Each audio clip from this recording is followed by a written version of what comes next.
বাংলাদেশ 5ই আগস্টের অতীতে ফিরে যাবে না। বাংলাদেশে আওয়ামী লীগ ফিরে আসতে পারবে না। বাংলাদেশে দিল্লির দাসত্ব কায়েম হবে না। বাংলাদেশে কত সাংবাদিক সুশীলরা এদেশের আজাদীর লড়াইকে দিল্লির কাছে বেচে দিতে পারবে না। এই বক্তব্য খুব পরিষ্কার। যারা বাংলাদেশের আনাচে কানাচে প্রান্তে ঘুরে বেড়ান নাই, যারা বাংলাদেশের অলিতে গলিতে টং দোকানে আজাদীর আকাঙ্ক্ষা বোঝেন না, যারা ওসমান হাদির নামটা পর্যন্ত সুন্দর করে উচ্চারণ করতে পারেন না, যারা ইনকিলাব মঞ্চের নাম শোনেন নাই, তারা আগামী দিনের বাংলাদেশে অপ্রাসঙ্গিক হয়ে যাবেন। এবং এটাই হচ্ছে আগামী দিনের রাজনীতির মূল তত্ত্ব কথা। এটাই হচ্ছে আজাদীর বাংলাদেশ। এটাই হচ্ছে বাংলাদেশ 2। এবং সেই বাংলাদেশ 2 লড়াইতে একটা দুইটা বুলেট না, লক্ষ বুলেট দিয়েও এই আজাদীর লড়াই বন্ধ করা যাবে না।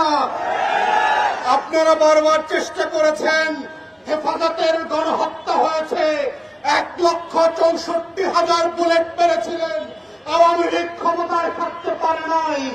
বিরোধী দলের 15,000 নেতা কর্মীকে গুম খুন করেছেন, আওয়ামী লীগ ক্ষমতায় থাকতে পারে নাই। পিলখানায় গণহত্যা করেছেন, আমার 57 জন সেনা কর্মকর্তাকে শহীদ করেছেন। দিল্লির আধিপত্য টিকে থাকে নাই। নির্বাচন ব্যবস্থা ধ্বংস করে দিয়েছেন।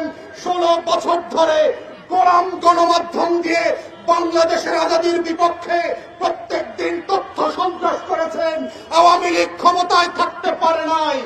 পরিষ্কার বক্তব্য, বাংলাদেশের মাটির রং বোঝেন নাই, আজাদীর রং চেনেন নাই। ওটা আওয়ামী লীগের পতাকার রং না, ওটা লাল সবুজের রং।